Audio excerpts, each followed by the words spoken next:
The Safe Place is a short 25 to 30-minute film about a fragmented family that leave the city in order to find a safer place to live. The Vodny virus has mutated and spread throughout the city. It's now a nationwide epidemic, and the shoot-to-kill policies imposed by the authorities. Inspiration came from reading Z for Zachariah as a child by Robert O'Brien. It was made into a BBC film over several episodes in the early 80s, and a film called Psalm 21, where the sort of zombie-like characters come from.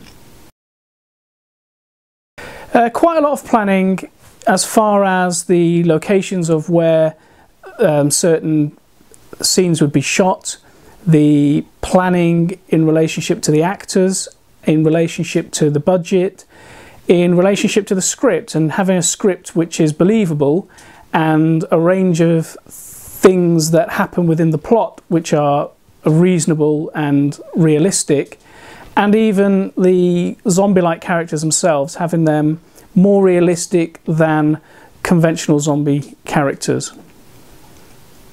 Finance is always essential in making a good film. Finance was needed in order to have a known actor, and also for the lighting, the portable green screen and so on. So we knew that there would be a budget required in order to pull off what we're looking to achieve. We wrote begging letters to Awards for All, to the cooperative movement, to Lincolnshire County Council, and through Indiegogo we fund it, and a range of crowdsourcing websites. Rather than make a student film which is made by a student or student team and has student actors, the idea is to get this film so that it can be shown as a professional piece of work in order to get more finance down the road. So as a result, we've collaborated with some students from special effects and makeup doing second year coursework, but also people that are already doing makeup and special effects that have already graduated or have their own business. The same with music. Rather than take music from the web or rip it and so on, we've commissioned Phil Dane to do specific scores of music which we're paying him for. So that's all original music. As far as getting additional camera people on board, we're looking at No Media, we're looking at Let There Be Light Productions, and we're looking at other people that can bring new ideas and different ways of doing things and different experience into it. And then with actors, we're looking also at, you know, other than just people that we know, looking at actors from Little Theatre Group and sort of amateur dramatic groups around the area.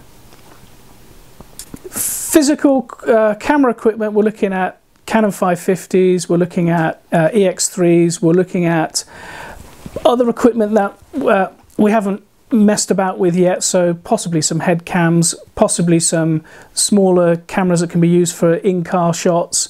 We've got a portable green screen that we're looking to use. We've got a haze machine which we're looking to use. We've got a whole range of different lighting, from blondes to halogen lamps to spotlights to army issue glow sticks and that kind of thing. So quite a variety of different equipment, some of which we've used before, some of which we're experimenting with.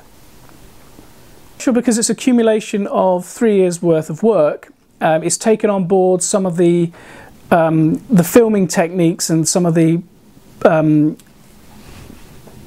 post-production editing and so on that was done with Richard II, which is a BYFA production I was involved with in 2011.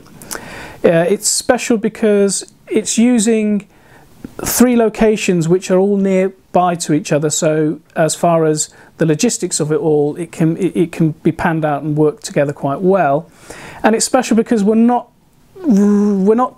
relying on dialogue as much as other narrative films rely on. We're layering on a lot of the sound, a lot of the special effects, a lot of the Foley, and that's all been layered on afterwards, which gives us more opportunity to get the actors to do what we want them to do. We can instruct them how to move, how to do this, how to do that.